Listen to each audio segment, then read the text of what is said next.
I'm going to start us off with just a few housekeeping things before we get everything underway. I'm Karen Foster. I am on the organizing committee of the lecture series. I'm also a prof here at Dal, and I went to church with Brian Hennen, so that's kind of my connection to things. And my co-MC here will introduce himself when he starts. Just wanted to draw your attention to the quiet room, which we have over there. You can see a sign on it. Yes, we've got people waving beside it. So if you need a break at any time in the quiet room, you're welcome to go in. If you need the washroom, you exit through the same doors that you came in, more volunteers signaling there, and you just go left, up a little set of stairs or a ramp, past the very long stairwell that you don't have to go up, and then hang a left and you'll see the washrooms right there. And if you need any help, just ask a volunteer and they can direct you. Also wanted to ask you to please remember to turn your cell phones to silent, just so we don't have that interruption. Now I'm going to hand it over to my co-MC, Will Brewer. Hello, everyone. My name is Will Brewer, and I'm glad to be here. I hope all of you are as well. I'm also a member as well on the committee, and I'm very happy that I'm here tonight. So I want to welcome all of you to this event this evening, and I know it's going to be it's so many people here. That's fabulous. We also have an online audience as well, with people from across the country joining us virtually. So there you go. First, I'd like to start with the land acknowledgement. I hope my pronunciation is up to par. Dalhousie University operates in the unceded territories of the Mi'kmaq, Wolastoqey, and Passamaquoddy peoples. These sovereign nations hold inherent rights as the original peoples of these lands, and we each carry collective obligations under the Peace and Friendship Treaties, Section 35 of the Constitution Act of 1982, which recognizes and affirms Aboriginal and treaty rights in Canada. And whereas, just kidding, we recognize that African Nova Scotians are distinct peoples whose histories, legacies, and contributions have enriched that part of Mi'kmaq, known as Nova Scotia, for over 400 years. Finally, we honor the neurodiverse and disability community, whose voices, advocacy, and insights are at the heart of our mission. Your contributions remind us that true inclusion is a foundation of a stronger, more.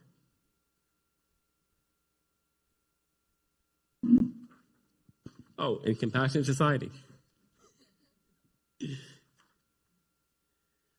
First, I would like to tell you a little biography of Dr. Brian Hennen.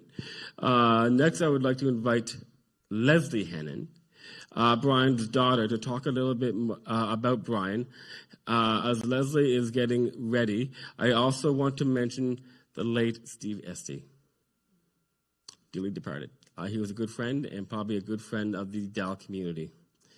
Many of you will have known Steve as a disability rights advocate.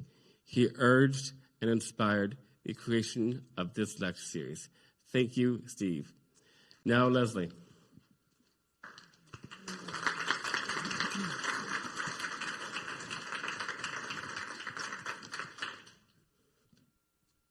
So my name's Leslie. I'm Brian's middle kid. My brother isn't here. My mom is here. My sister is joining us from Brandon, Manitoba, and I promised her I'd say, hi, Nancy, because she really wanted to be here. My husband's here, lots of great friends. For those of you who didn't meet my father, I want to introduce him and tell you a bit about the path that brought us to this inclusive gathering. He would be so happy to see everyone and to know we were working on the challenges and continue to work on them that he cared so much about. A very warm welcome to each and every one of you. It's going to be a wonderful evening. My dad, I'll call him Brian for now, was born into a working class family in Hamilton, Ontario. He had loving parents and 2 older loving sisters. Brian would come to appreciate this loving family base, particularly after encountering people who did not have it or somehow lost it. As a boy, he had an extended illness. I don't know what it was, but it lasted for several months. And the care and visits he received from his doctor made a huge impression on him. He decided he would become a doctor and help others the way he was helped when he was sick. Brian would become aware much later of people with developmental disabilities because we didn't have the benefit of living in inclusive communities, a glimmer of which we see in this room tonight. Again, thanks to everyone who put extra effort into coming and helping others come. Brian was always drawn to children, maybe because he was an excited young uncle to his sister's children, maybe just because. His first job was selling ice cream from a bicycle. He didn't have the heart to only give ice cream to the children who had money, so he gave ice cream to all the children who came running, and he got fired.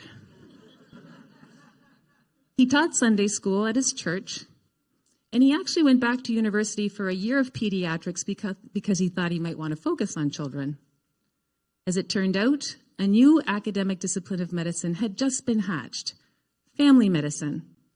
And after that year of study, Brian knew he would be a family doctor and teach family medicine. He was one of the first 12 graduates of that program from McMaster University.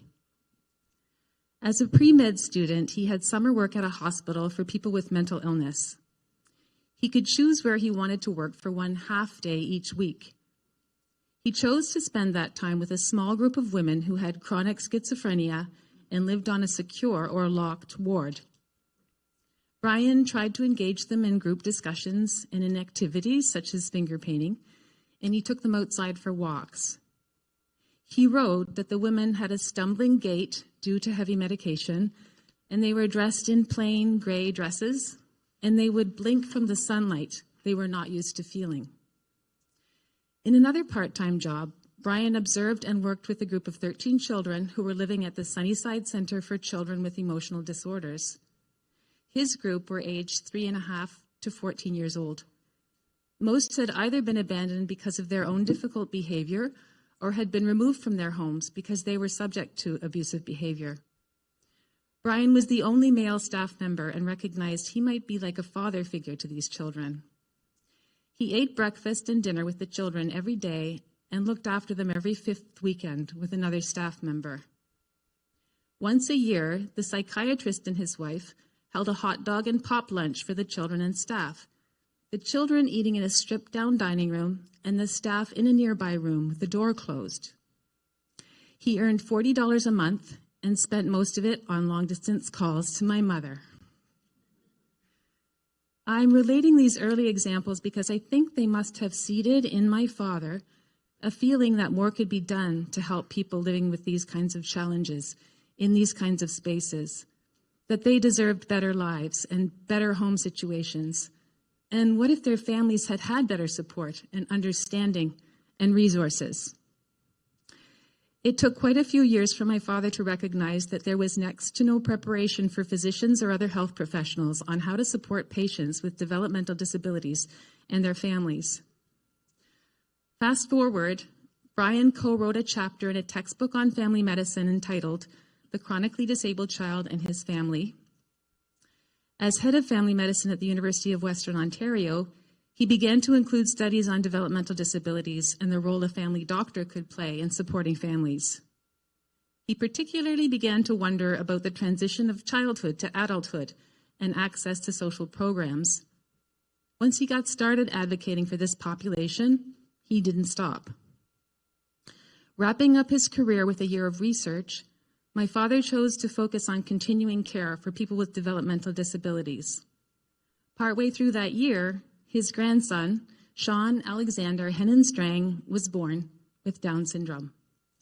Sean is now 19 years old, loves school, has had several work experiences, loves sports, and performs music on his cello regularly. A short interaction with Sean will change your day for the better. Finally, my father really loved bringing people together, and I'm happy to say, with the help of some really tremendous people, he's still doing it.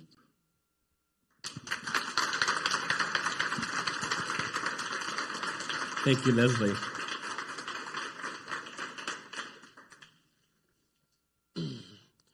Now I would like to invite the invincible Vincent Calderhead to speak.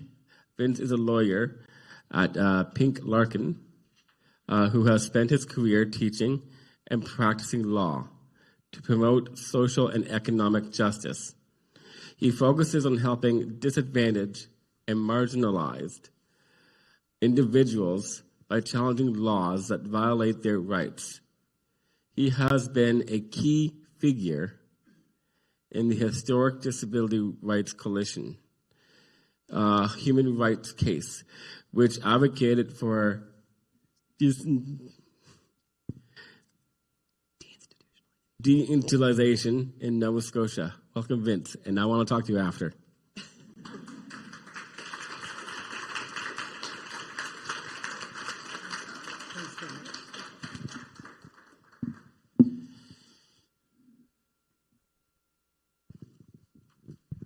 Thanks very much, Will, and thank you everyone for coming this evening. I'm very honored to have been invited, and for me it's a great privilege and an opportunity to meet you and talk with you further about human rights.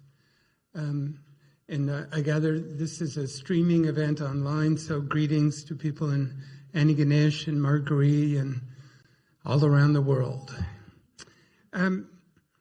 So let me begin.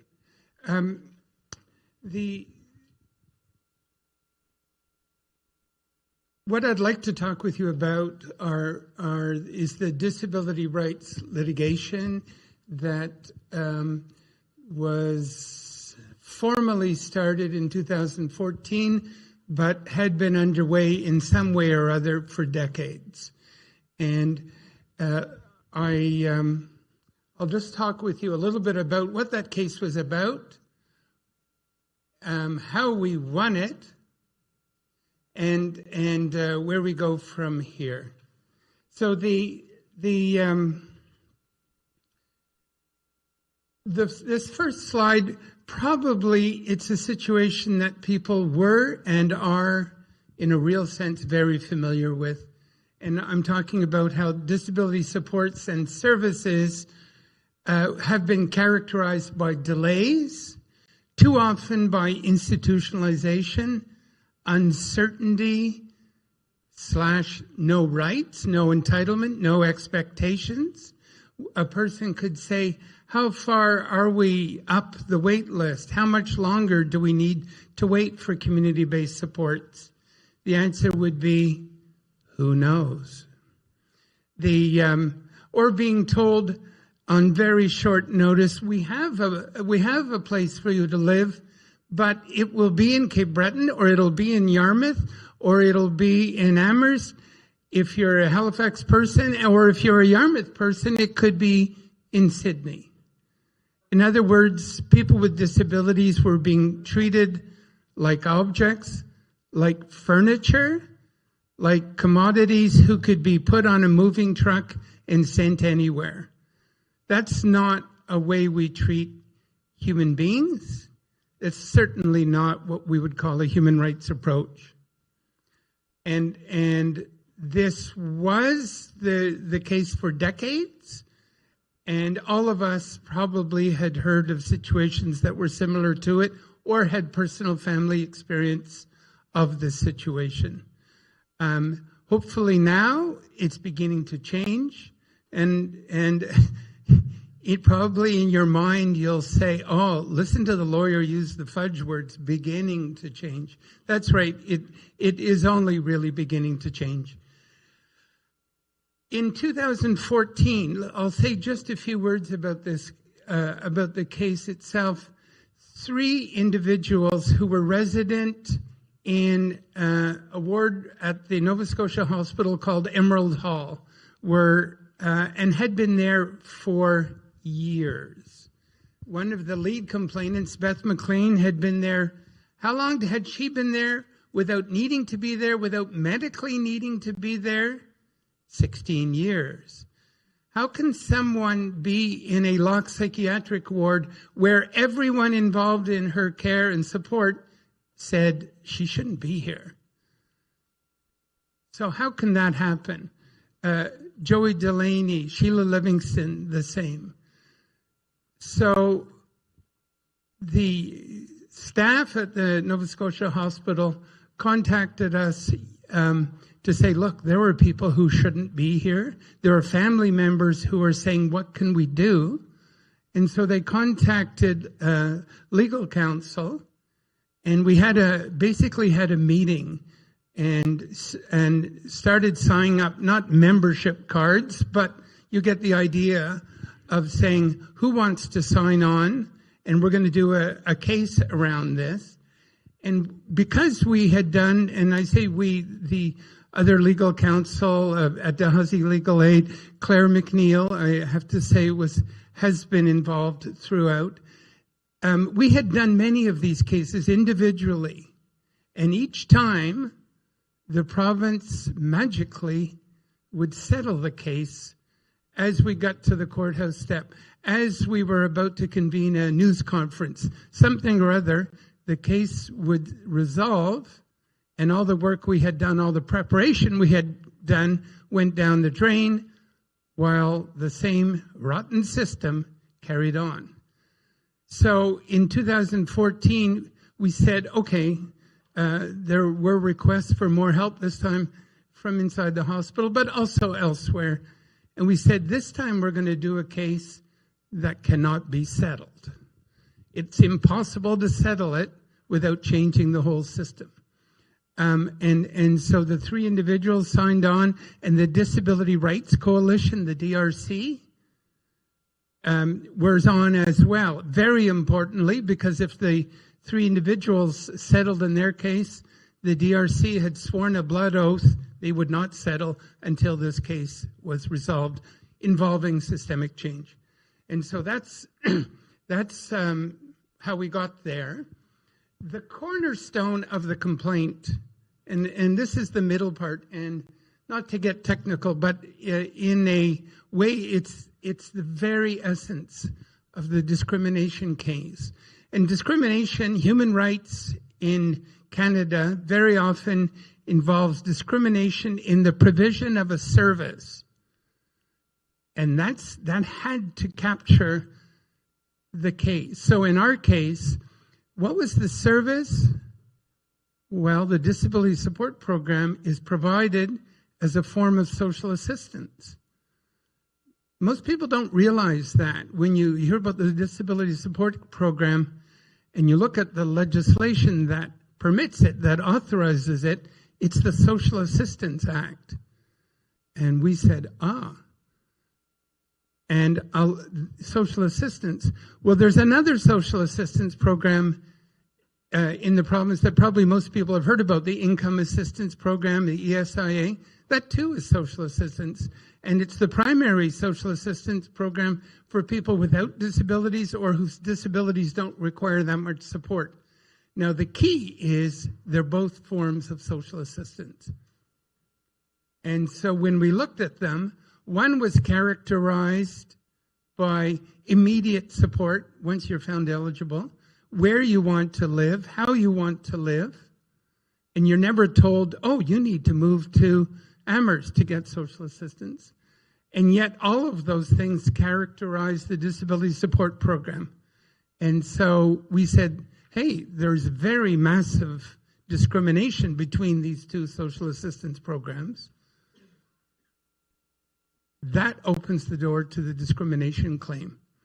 And so we filed our claim in 2014, if you can believe it. At that point, I presume I looked a lot younger than I do now. And so we then battled away for the following 7 years of going through, at one point, a 43-day hearing that some of you here this evening were present for and testified at. And I thank you publicly for that. And then when the case came out, the individuals had won yet again, but the systemic claim was dismissed. So what did we do? We appealed, of course. That brings us to the third point. 7 years later, yay! In October 2021, the Nova Scotia Court of Appeal, so we went from the Human Rights Board of Inquiry to the Court of Appeal, and the Court of Appeal said, yes, there is massive discrimination between these two social assistance programs, and it's been underway since 1986. Boom. And it needs to be resolved. So when people talk about the remedy, and those of us who have been involved with this case for so long kind of chuckle to ourselves that the term the remedy has in a way kind of entered the popular discourse in Nova Scotia. You'll be sitting somewhere and people will be talking about the remedy as though it has a kind of life of its own, which is, I must admit, very pleasing to hear. So after the court ruling came out in October of 2021, this is the top court in Nova Scotia, finding systemic discrimination in the province's provision of services to people with disabilities. They said it needs to be fixed. And so the Disability Rights Coalition, and maybe I'll just interrupt myself to say, at that point, the province settled with the three individuals. And unfortunately, two of them had already died, Sheila Livingston, and 1 month before the decision came out, Beth McLean, who had struggled with this case, who had been in the hospital 16 years. And the court award, when it came out in October of 2021, was the highest damages award in any human rights case in Canadian history. So it's a reflection of the massive harm that was suffered by Beth McLean and others in her position. While the three individual cases have been resolved, the systemic claim brought by the Disability Rights Coalition still was pending. And at that point, the province and the Disability Rights Coalition met and through some hard slogging, hired an expert from Australia and another one from British Columbia who have transformed their systems, particularly the one in Australia, from an institution-based to a community-based system, one that underlying it all is a rights-based, an entitlement-based approach. So no longer do you file an application under the DSP and hope and pray that maybe someone will open up a space for you. This is and will be an entitlement-based approach. So the experts came out with a report in February of 2023, I guess it was, and the lawyers then took the many essences from that report, put it into a court order, literally. And so what resulted was a 43-page court order. Like if you're having trouble sleeping one evening, click on the Disability Rights Coalition order, and you'll be snoring in minutes. But the point being that when people say, where does this remedy come from? It's simply the legal translation of what had been an expert's report. It envisages a 5-year time frame. That is to say, the systemic discrimination that's been going on for decades, it's expected and contemplated that it will be resolved within 5 years. When did the clock start ticking? April of 2023.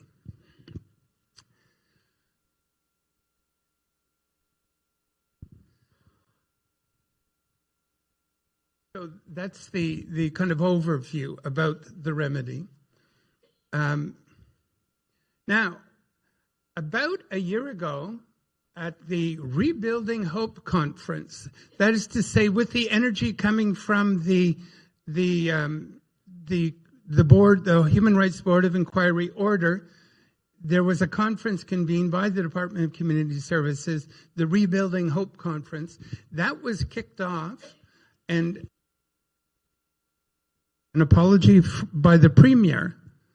And people who work in the disability rights movement say they have never heard a statement, a historic apology by a political leader like this, with this stature, anywhere in the world.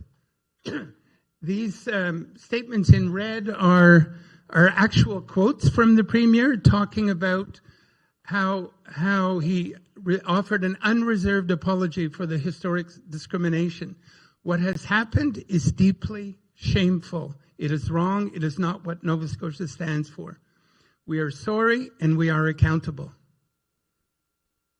So that's great on the political side. I've talked what's the status quo on the legal side. There's the court order. There's the historic apology. A key component, most court orders, the judge makes a decision, stamps an order, and moves on to the next file. A key component of the remedy is that the judge won't move on to the next file. There has been appointed an independent expert from Victoria, BC, an expert in human rights and disability rights, and who's very long-standing, very senior. That person is conducting an annual report as to what progress in the implementation the progress has achieved. And so the first report was issued this past July, and you can find it, like you can find all of the documents. This too was part of the remedy. All of the documents, all of the progress has to be transparent, has to be public. So all of it is available on the Human Rights Commission's website. They have a page dedicated to the remedy. And everything that the Disability Rights Coalition pretty well is given is there as well. So anyone at any time can log in from anywhere in the world to see what exactly has happened. So that's an important piece that allows public accountability. And the expert also makes recommendations as to how implementation can be better achieved. So where do things stand? Well, this past July, when the expert came out, is entitled his report, Getting on Track. I won't say more about it other than the DRC's kind of shadow report estimated that the province was 6 to 12 months behind. They've said things will now be happening very quickly, and let's see. But that's kind of where things stand. Most importantly, so we've seen the background, we've figured out how we got here, complete with the legal order and the Premier's apology. Those are both key pieces. The thing about a legal order is that it's enforceable. Our analysis is that key for the best implementation is to focus public pressure on the Premier's office. We all have MLAs. One of those MLAs is the Premier. So in your letter writing, in your different tactics, it's crucial that the focus be kept there.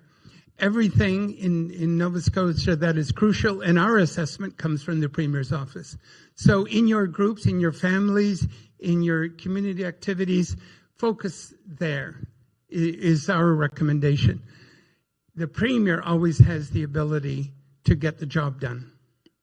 And I must say and happily admit, the Premier here was key in getting the remedy agreed to.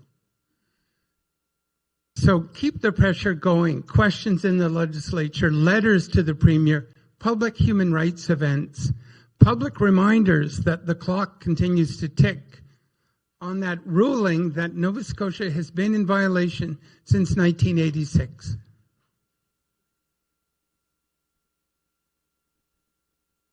And with that, thank you very much. I think the program calls for the next piece at this point in the agenda to have a short film. It's a little video about how my client Beth McLean celebrated her birthday just prior to the human rights decision coming out.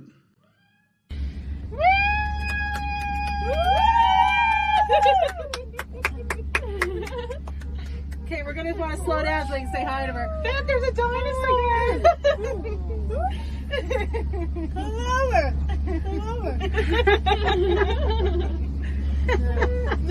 No. Dad, who is it?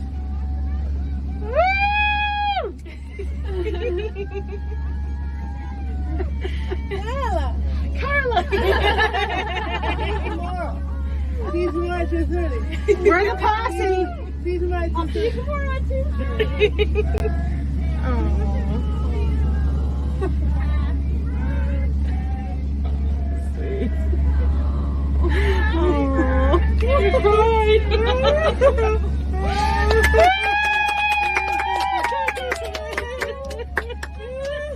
You're making me cry.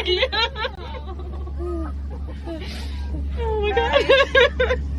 Sweet.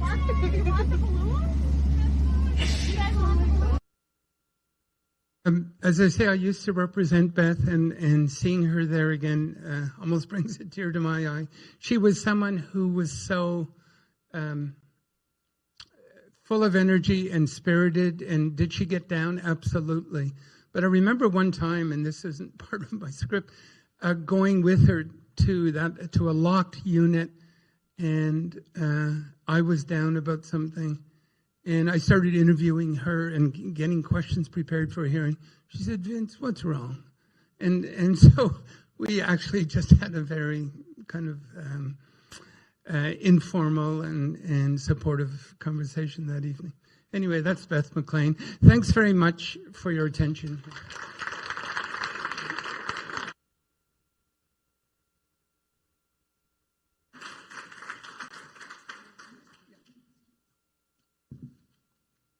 We do have time for a couple questions from the audience, if anyone has a question for Vince.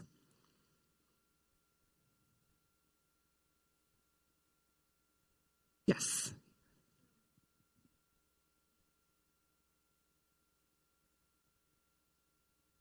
So I kept looking at some of the reports and things that have been coming out about the remedy.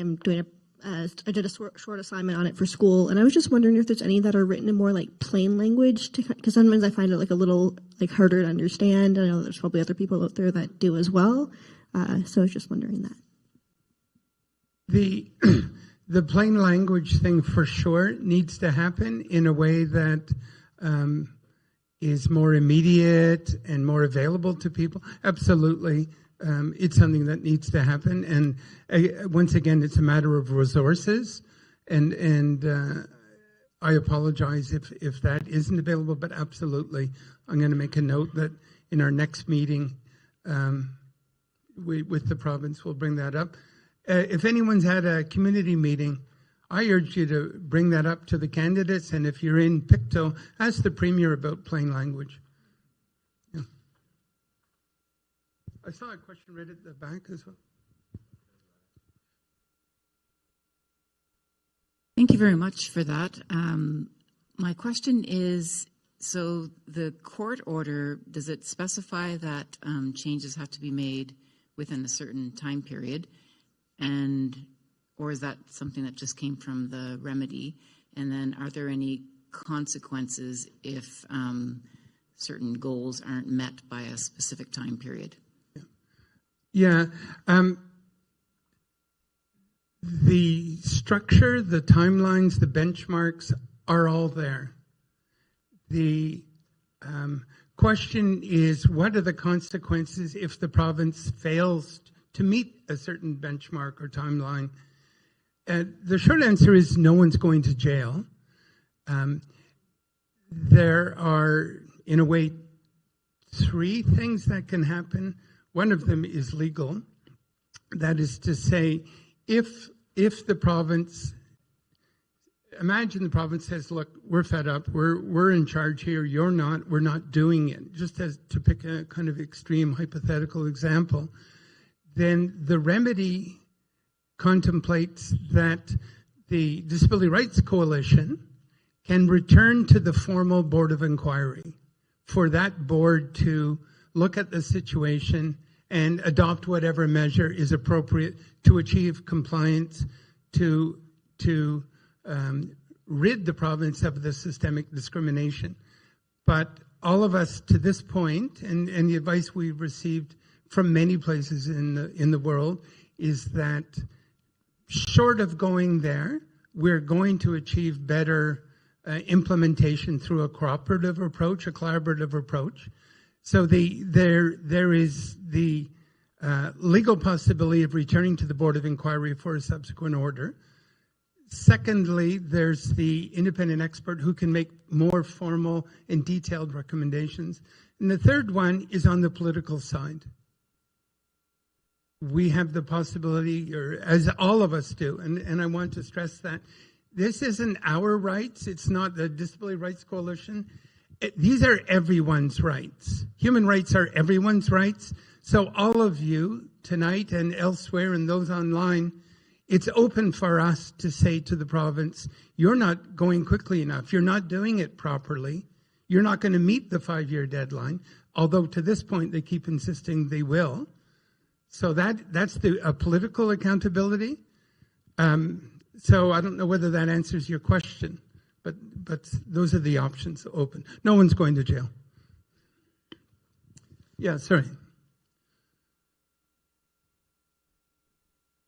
I don't understand. Why did it take almost 40 years? Yeah. That's a super hard question. Very hard. And having worked on it for at least 20 or 25 of those years, I think the best I can say is that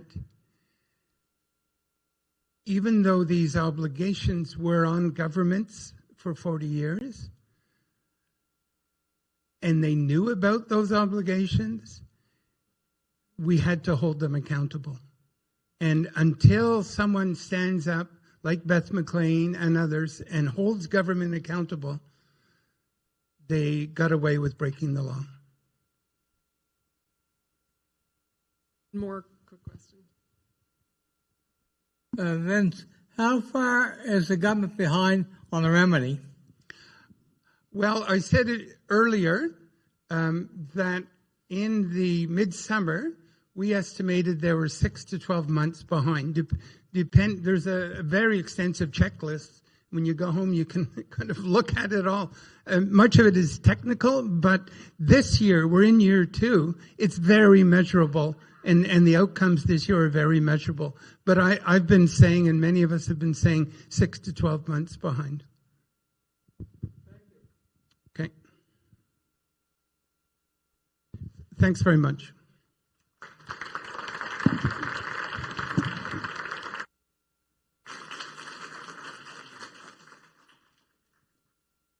Okay, now I'm going to invite Brian Foster up to explain how you can participate in giving feedback during the break. As you come up here, I'd like to do 2 things. So the first thing I want to do is take a moment to acknowledge and thank the many volunteers, as well as the organizing committee, who have helped envision, organize, and run the event tonight. It's been many months in the making, and there are lots of moving parts that are working well tonight because of these volunteers. So if we can take a minute to clap and thank everybody who's making it happen. And now I'll hand it over to Brian. I need to, no.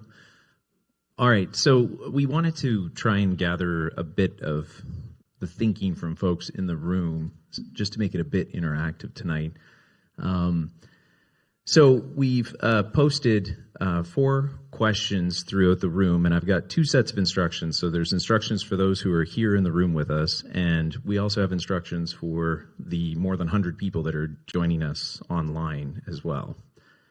So for those in the room, there's 4 questions posted. There's 2 over there, 1 on the pillar, and there's actually 1 on the pillar. See where Jackie's got her? She's waving. Yeah, there we go. So if you could all contemplate, take some time to think about and read the questions and maybe offer your thoughts on the sticky notes that have very helpfully been provided in front of you. Thanks to the people who did that.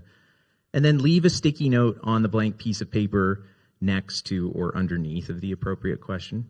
This is just a chance for everybody to reflect on some of the key questions maybe that are circulating around tonight.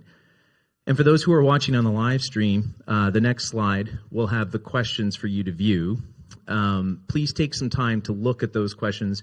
And if you like and you have time, email your answers and thoughts to hennenlecture@gmail.com. And what we're going to do is we will take all of your feedback and put it into the little report that we'll send out to everybody at the end of the event in the coming weeks. So thanks to everybody for taking the time to do this, and I'm going to hand it back to Karen for logistics. Great, thank you. So we're heading into the break. You can use that time to think about the questions, have some snacks. The other thing I wanted to note is that we do have someone just in the entryway accepting donations for the lecture series. So if you feel compelled, you can go. I think they've only got credit card. Anyway, check with them with how to pay. My notes are not quite clear. And during the break, you're going to hear some music from Kirsty Money. Kirsty is a musician who plays the nickel harpa, which is an old Scandinavian instrument that Brian apparently found very interesting. So you can enjoy those sounds, have some snacks that the volunteers are just getting set up there, and then return to your seats a few minutes before 8:15 p.m. So I'll probably ring Will's bell again to get you seated. So thank you.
check.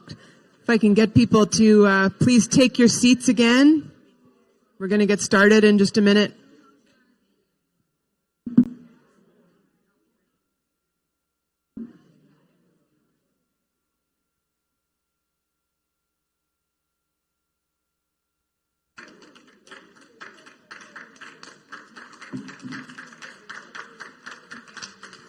Thank you, Kirsty.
Just getting ourselves settled here.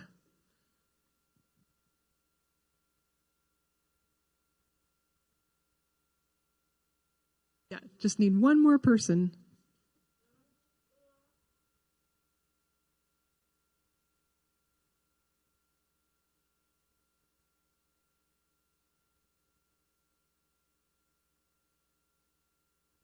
So as you're watching this next panel, you're welcome to continue with writing down thoughts, responses to the questions, because maybe you'll think of something else while you're hearing from the next panel. Okay, so we seem to be situated.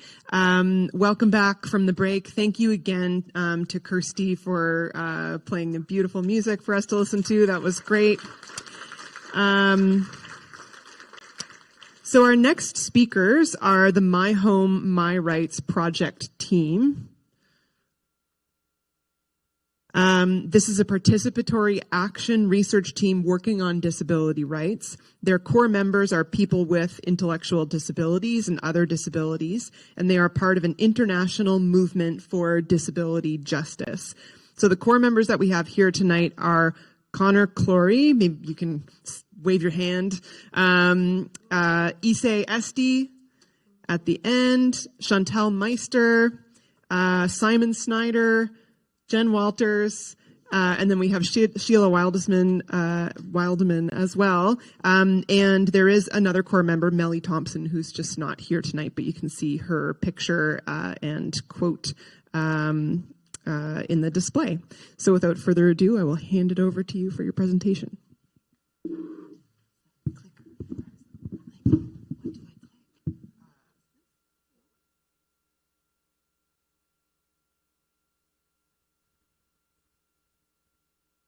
Right into the mics. My Home, My Rights, Exploring Disability Rights, Imagining Disability Justice.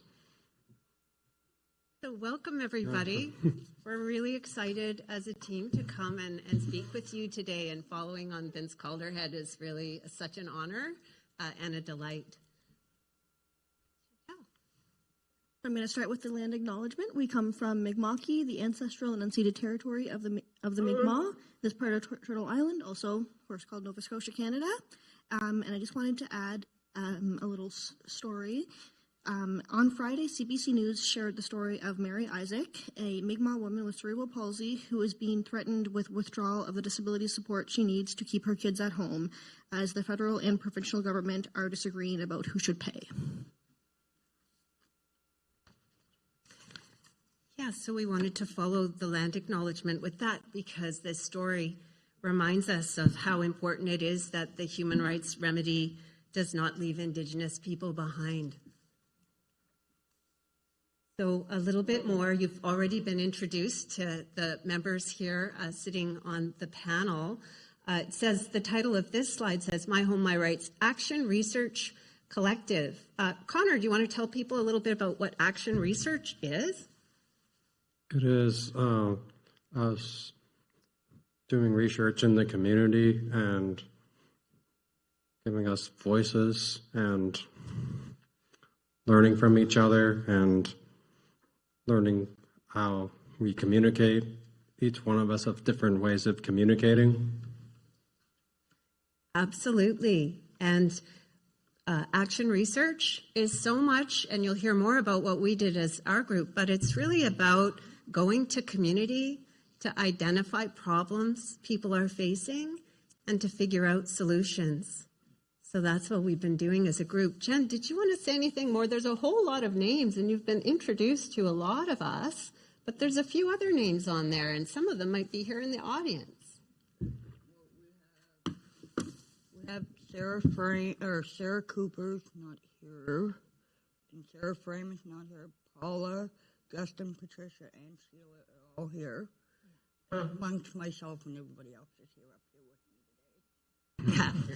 So there are a few people in the room, like Paula Hutchison. Paula, please, these are people who are incredible supports to My Home, My Rights. Paula, right? Justin McGarrett, right over there, our arts-based facilitator. And like you said, Patricia Neves. Where are you, Patricia? Over there. So incredible. Like, we should all be up here.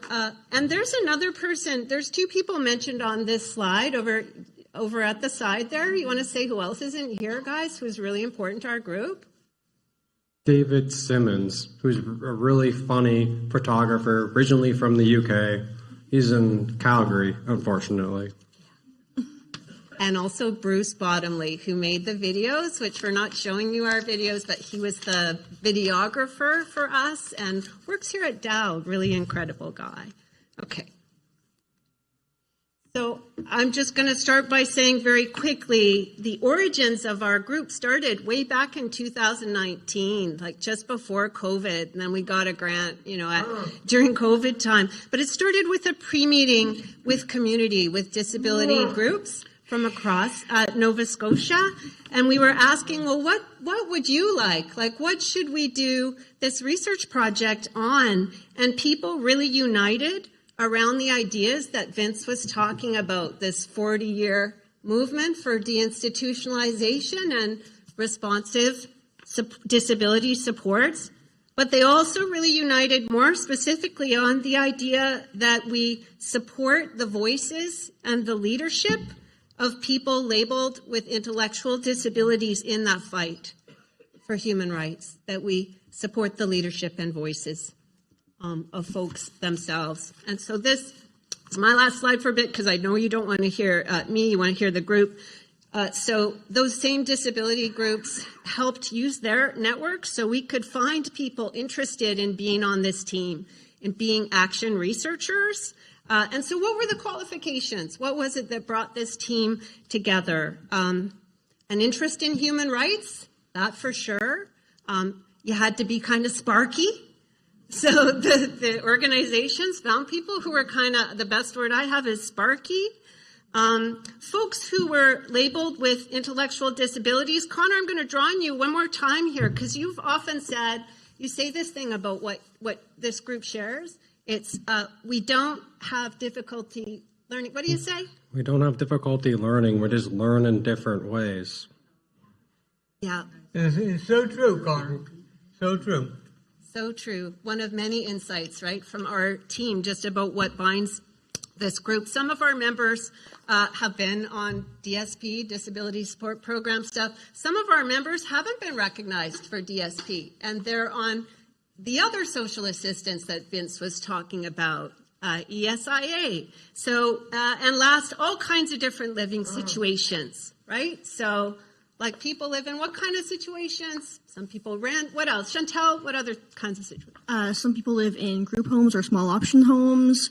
Some people live with independent living supports. Some people live with their families. Some people live with their significant others. There's a whole spectrum.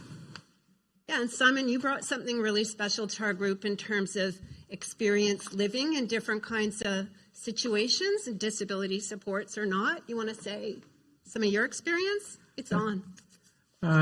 Yeah, I lived in an institution in Bible Hill, which is, thank God, is closed. And I lived there from 1970 till 77. I was supposed to be there till 78, but in 77 I quit. No more. No more going through that hell. Hell on earth, I call it.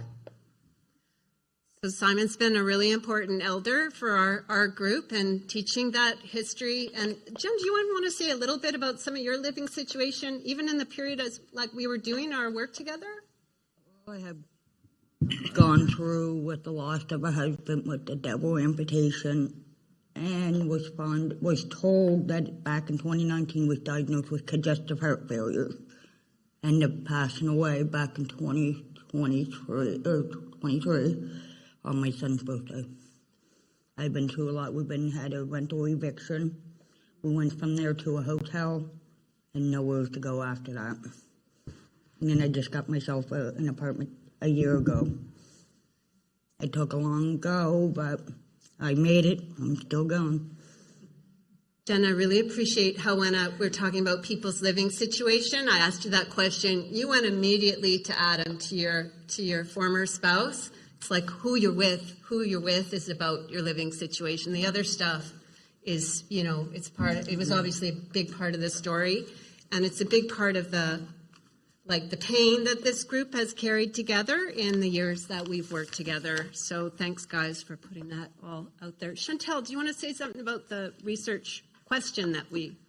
Sure. So the research question that we started with when we were beginning our project was, how can we use human rights to make sure people with intellectual disabilities are included and respected in our communities? We kind of just talked about that question and came up with a lot of different ways and answers, and a lot of different ways to represent those answers through art mainly, and as well as written reports and articles and things like that. Yeah, right on. And we met a lot of people. Do you guys remember some of the people we met at the beginning of our project, even as we were coming up with that question? Now, this is before Simon's time joining. You joined a little later, but do you remember some of the people we met early on? How about that guy over there? Yes. Vince came and talked. It was memorable, right? It was memorable. Yeah. And others, People First members and so on. Ise, do you want to tell us about this one? Yep. We used art to share ideas about human rights and disability justice. So Ise often participated in our group. We did a lot of online meetings, didn't we? And Ise, do you remember, how would you talk to the rest of the group during online meetings? I'm improvising here, but remember how you talked to us? C-H-A. Chat. We would use the chat feature. Yeah, the chat feature on Zoom was actually, because you're actually one of the the tech guy in our group, and so the chat was really awesome. Ise, so a little more about the art. Can you give people an example of art that you made? Power. Oh, the power chair. But what about your song? I-am-N-O, not happy about the van, was a song I wrote. And why did you write that song? Because my van kept breaking down. It was time for a new van. Or you wouldn't be able to get around, right? So guys, was that a human rights issue? Yes, it was. But I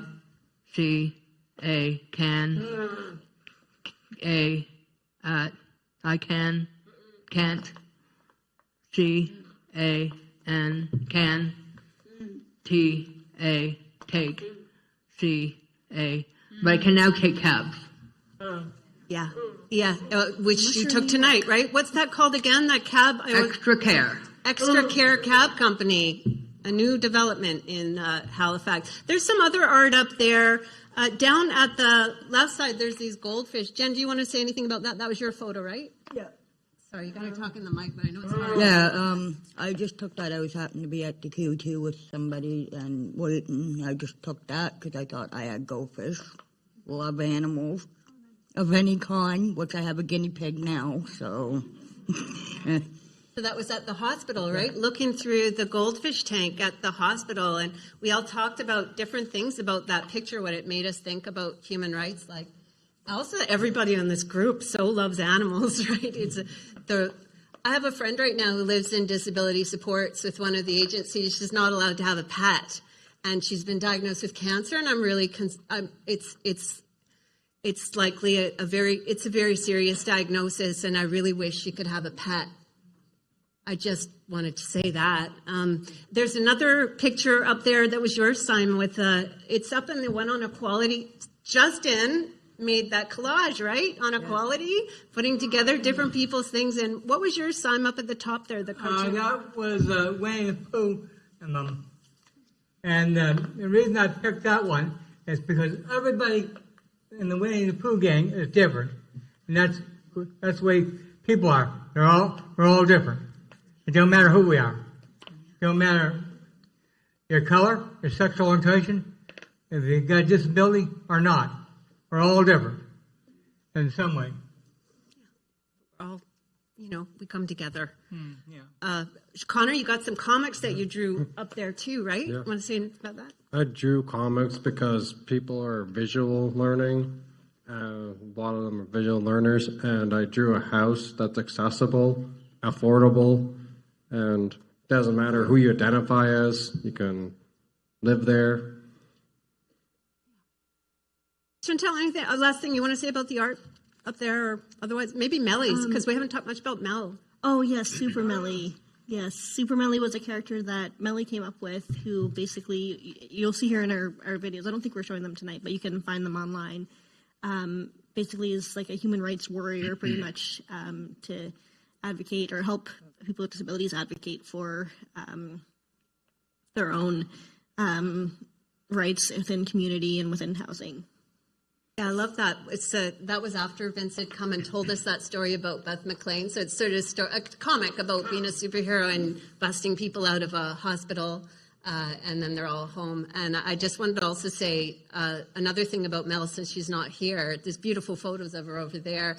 But we met to use some art to think about human rights. And it turned out at the end of our meeting, kind of wasn't going that anywhere. And I said, well, what do you like? Like, what do you like doing? And she said, music.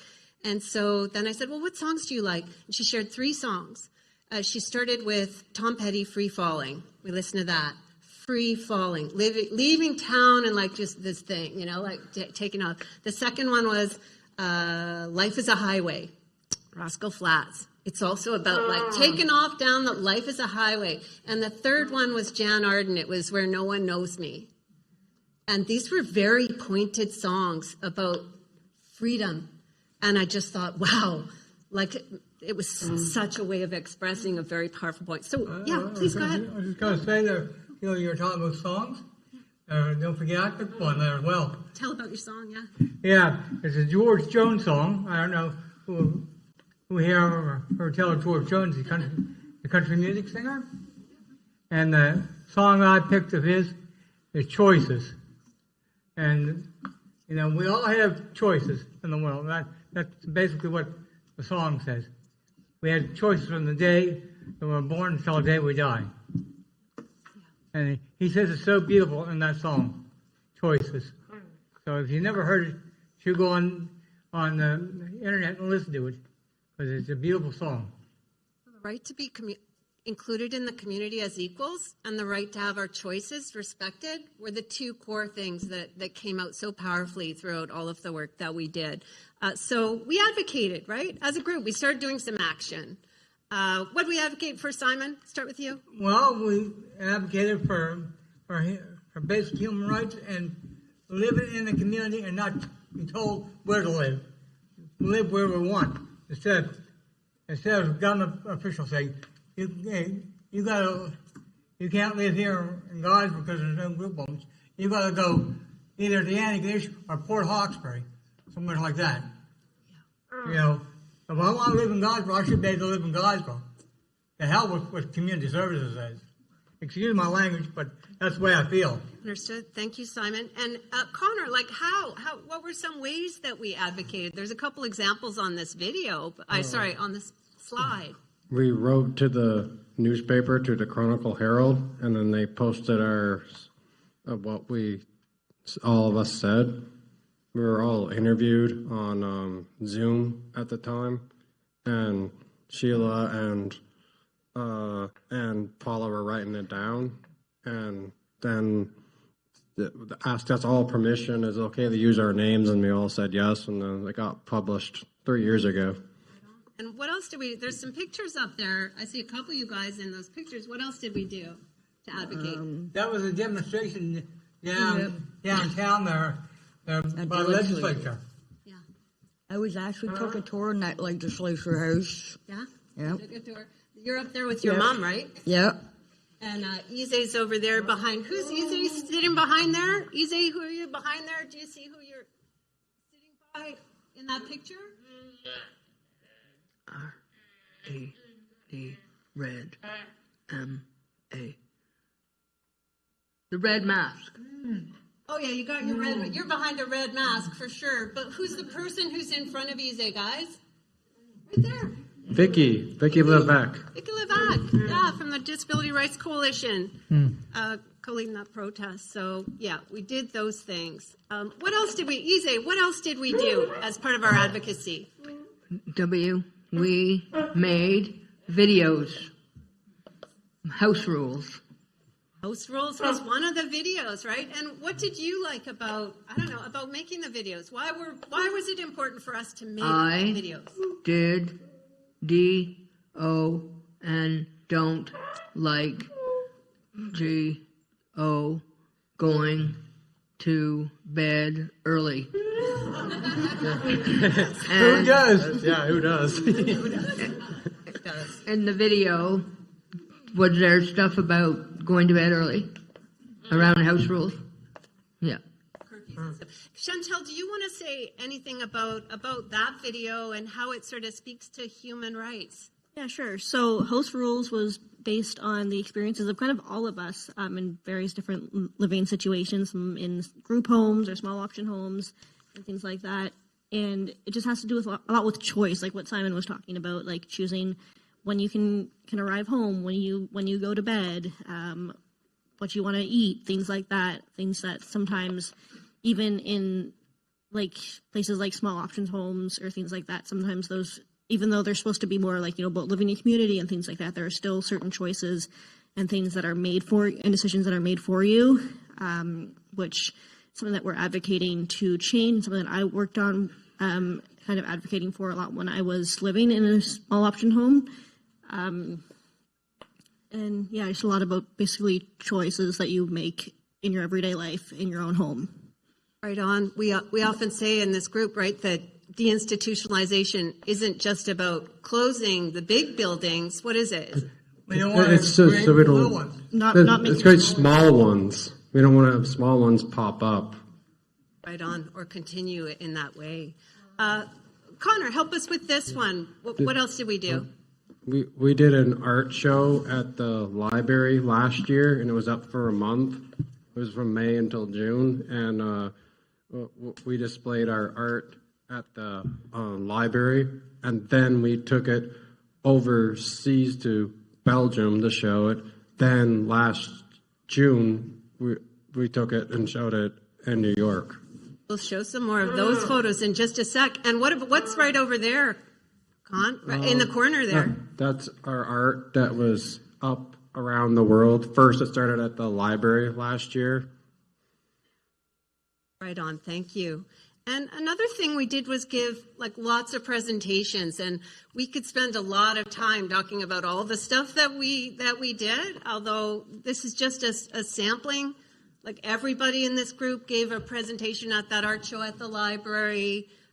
Everyone in this group down at the bottom, do you guys remember what that was when we first launched our videos? See that one at the bottom? At Club Inclusion? Yeah, sit in the mic where we were. At Club Inclusion. Yeah, we launched them at Club Inclusion, and everyone talked there. There's a couple other pictures of things we did. Simon, you and Connor did something at People First. What was that? Remember that presentation? Oh, yeah, that happened not too long ago. Well, that's a wrong picture, but that presentation you and Connor gave together, do you remember that one? Oh, yes. Flipping the slides? Yeah, right. Yeah, we did a presentation there of what My Home, My Rights done. What we were doing, for People First, which me and Connor were part of. Yeah, and anyone can join it if you're interested. We're welcome to new members. Yeah, so we're looking for some advisors as well, some new advisors. And hey, Chantal, there's right up at the top, there's some pictures of you and Simon doing some presentations. Do you want to tell people what that was, what you're doing there? Sure. So Simon and I got the opportunity, along with Sheila and a few other advocates, to do workshops at various institutions in Nova Scotia. We did one in the Valley and one in Pugwash. And we got to basically spend a day or an afternoon with residents and with staff that worked in the institutions, basically explaining what we do, and also doing different drama exercises and things like that to kind of talk about what community living means and kind of how to help with the transition for those people that are in institutions and who will be moving into the community within the next 5 years with the remedy. Yeah, so really important work going right into some of the big institutions and talking about everybody's favorite, both the staff and the residents. Their favorite part were Simon's stories and Chantel's stories, lived experience of what it is to live in community and keep facing challenges, but keep using human rights to overcome those challenges and supported decision making. I just like to add one thing, that closing institutions are fine, but the people that move out, they need to have support in the community. And if they don't, they can wind up homeless. Like we got enough homeless now. We don't need more. Yeah. Thank you so much for that, Simon. And Jen, I also wanted to end just this slide with, there's a picture of you at a place called Coverdale. Can you tell people what Coverdale is and what it means to you to have done that? Yeah. Well, I landed in Coverdale Court Work Society back in 2014 due to a criminal charge that landed me into there. So I've gotten help from them with trying to get housing, personal care, you name it, down at everything. And how I gotten in with My Home, My Rights was through a girl named Hillary Murphy. She's no longer working at the office. So I got into with Sheila, and I've been here ever since. I've been with Coverdale since 2014. Yeah, so Coverdale was like, hey, Jen, you might want to join this project on human rights. And what I loved was you're presenting, now you're the expert presenting to them about what disability rights are, right? And about the human rights remedies. That was pretty awesome, Jen, to have you do that. And I know everyone loved your presentation. So this is one of a couple big events that a few members did. So this says at the top, Ghent, Belgium, December 2023. Simon and Connor, do you want to come? Maybe first Connor and then Simon, okay? Do you want to comment on what you were doing? We were presenting on a world stage about our project, and they showed the video what happened to me where some organization called me and said they wanted to speak to my parents about living independently, but then I said to them, my parents have been living independently since 1977, and if I needed their help, I could talk to them, and but I just said, no, I'm not interested in moving out, because I thought that they would only contact my parents. Yeah. So that video, Yeah. that video was one of 3 videos that people can see. They're on the Disability Rights Coalition website. And that one was based, just like the other one was based on Chantel's experiences and others, that one was based on Connor's experience. And it's really lovely dramatization. Yeah, we showed that in Belgium, right? Yeah. People loved it. Yeah. And you talked about what, I should also say in Belgium, beyond you two, was Justin, right? Yes. The arts-based facilitator, And David. David and Alice Evans, and I'm thankful for Prescott for giving some of the meals. Yeah. We got contributions beyond. This was a SSHRC-funded research project, but that money ran out pretty quick, and we were hat in hand getting money from lots of folks to enable us to do all of this, and that included Prescott and others chipping in money for us. Simon, did you want to say anything more about the Belgium trip?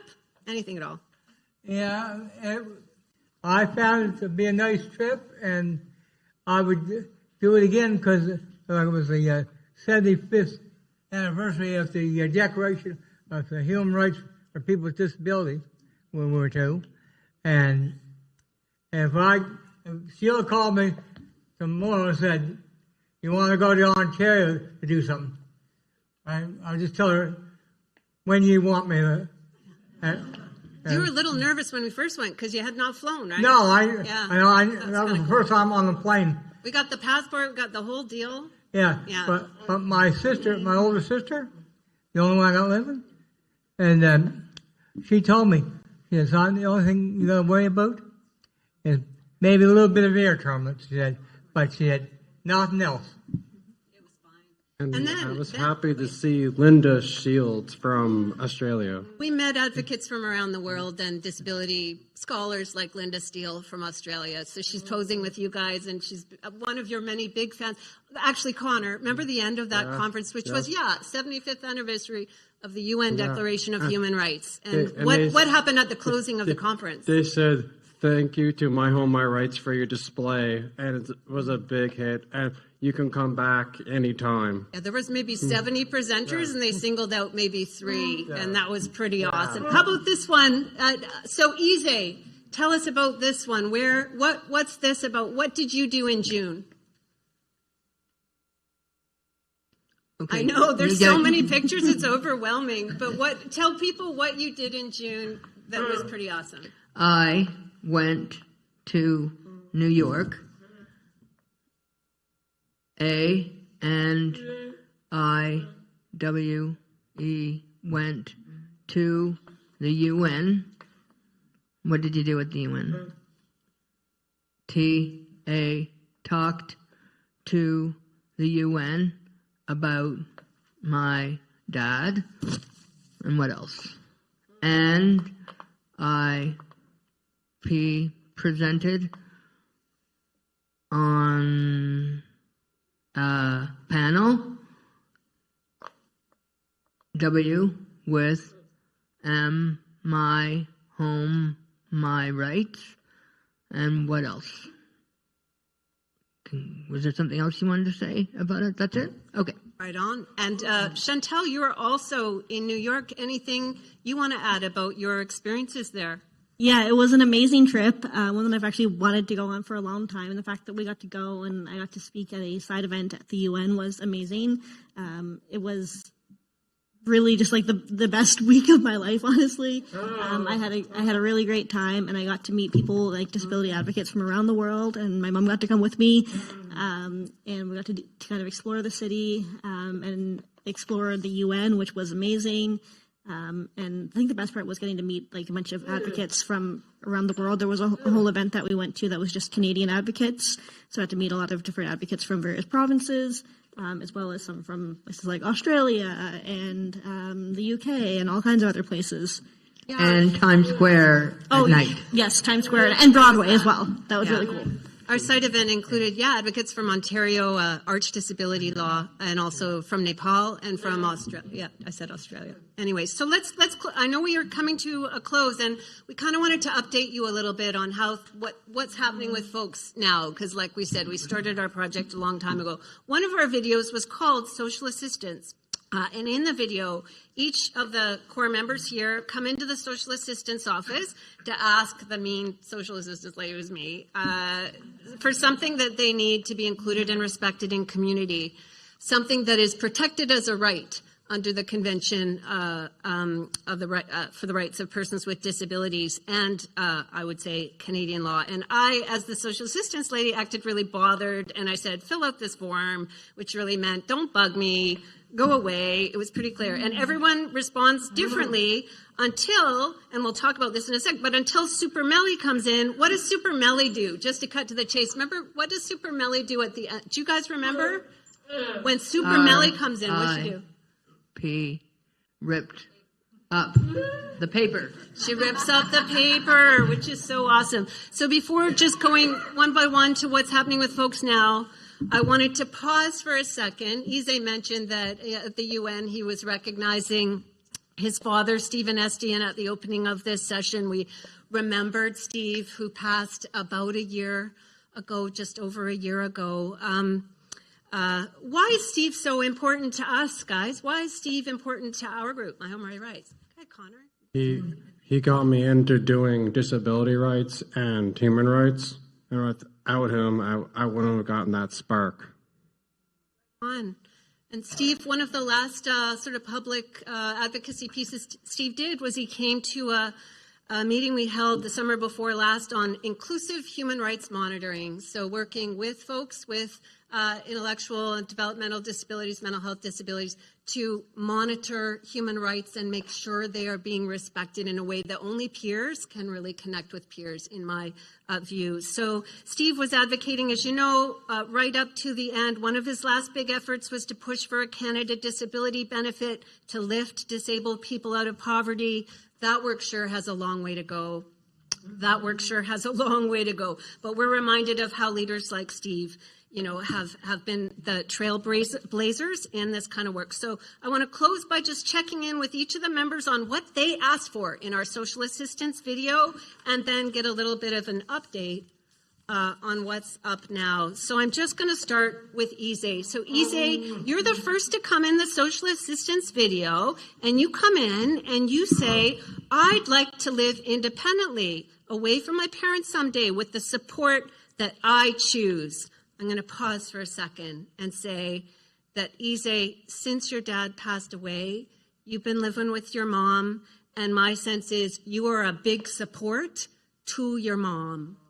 You're a big support to your mom. But let's start just this conversation about what's going on now to talk about a disability justice success in your life. What's going good for you, Ise, in terms of rights and inclusion? Something that's going good for you.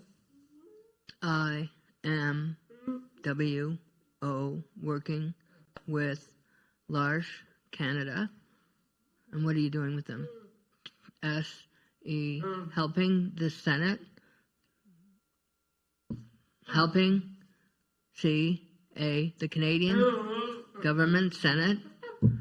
And what are you helping them with?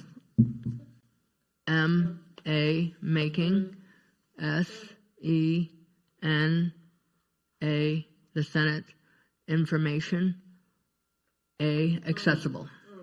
Plain language work. Right on, Ise. Right on. Yeah. And that kind of leads to my second question, but maybe you want to go somewhere else with this, is what do you want to keep advocating for? What are you? Snow removal in the wintertime. Yeah. Yeah. The reality of accessibility has constantly been something, Ise, that you've brought to this group, like again and again, and it's of inaccessibility of so much of our cities.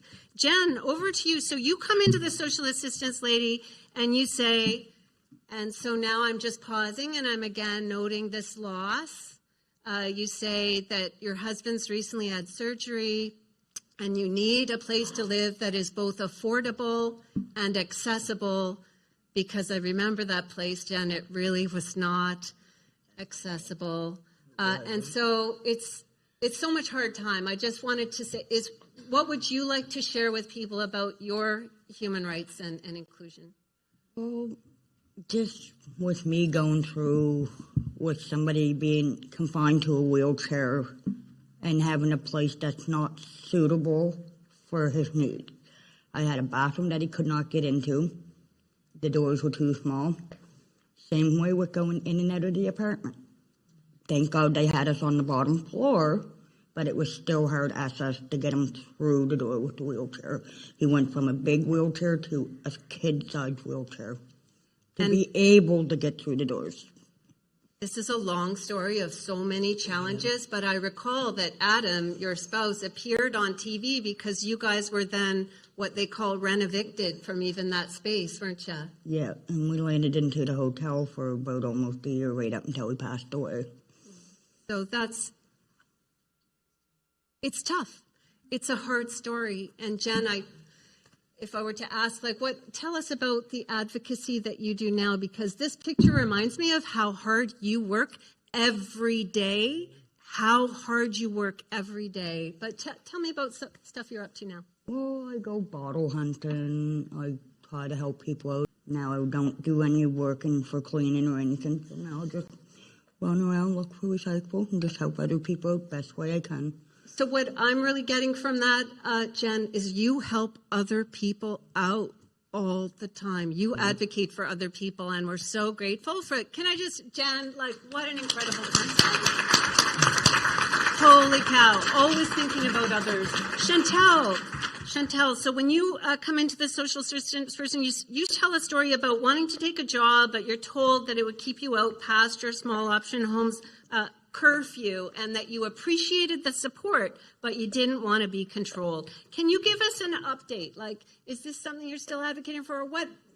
Tell us, an update. Yeah, so when we first started the project, I was living in a small options home, and there was a curfew of 10 o'clock when I had to be home, and I had just gotten a job at a movie theater where I still work that required night shifts, and I would be home later than 10 o'clock. Luckily, they were able to, after a while, accommodate me for that, but it had a lot of issues to do with staffing and things like that. And so one of the things that I was really advocating for was just kind of better understanding with staff and better education for staff understanding people with disabilities and better training for them in small option homes or just working with people with disabilities in general. I had some issues with some staff at my home that I just hope that there can be better training and education. And most recently, as of a month ago, I have moved out of the small options home. I lived there for about 5 years, and I now am part of the independent living support program and live in my own apartment.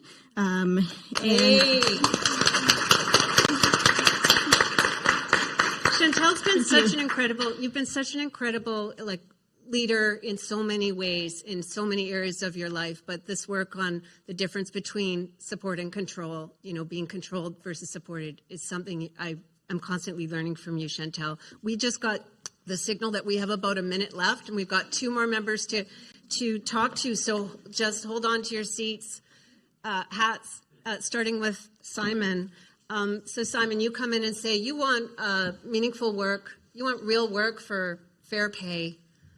So give us an update on what's up with you lately. Well, I'm still looking around for work, and I'm trying to get a business going as well. Yep. I'm trying to start my own business as well as get some work for my business. I just moved to Halifax, so hopefully I'll get a lot more customers, And where's Alice at?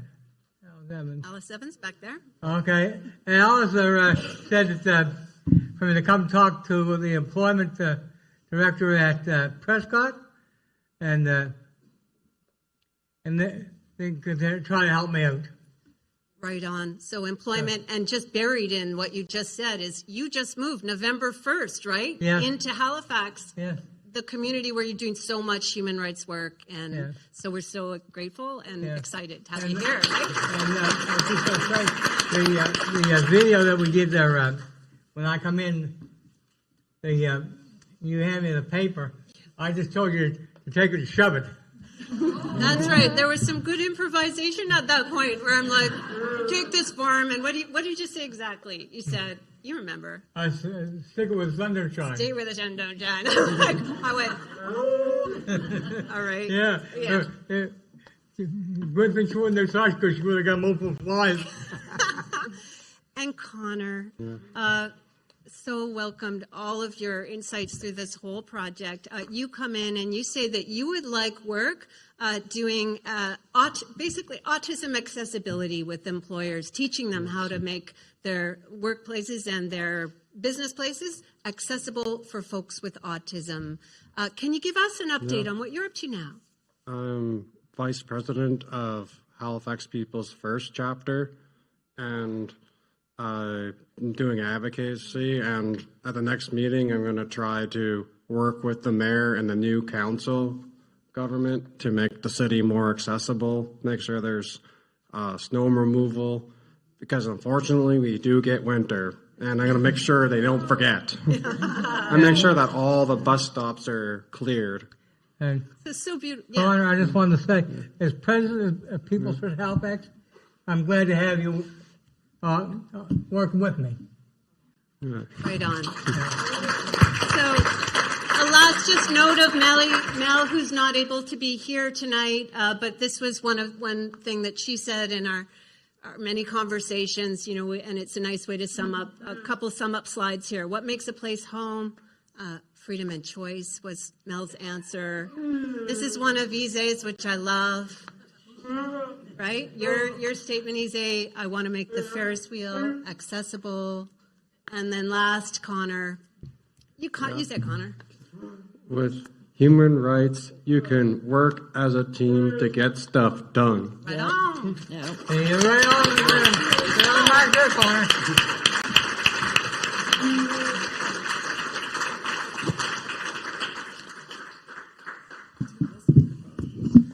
Okay, thank you so much to the whole team for that great presentation and telling us all what you've been up to. And I think I speak for everybody when I say I look forward to seeing what's next. Clearly, you're not done.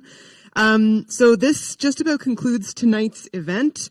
We are going to send all attendees one follow-up email containing the thoughts that were shared with us. So once we've had a chance to compile those, we will email everyone. As you leave tonight and in the days ahead, we invite you to think about what home means to you and how you can support inclusive community living. If you have ideas that we can help with, please don't hesitate to get in touch, and we hope to see you at next year's Inclusive Community Lecture. Thank you very much.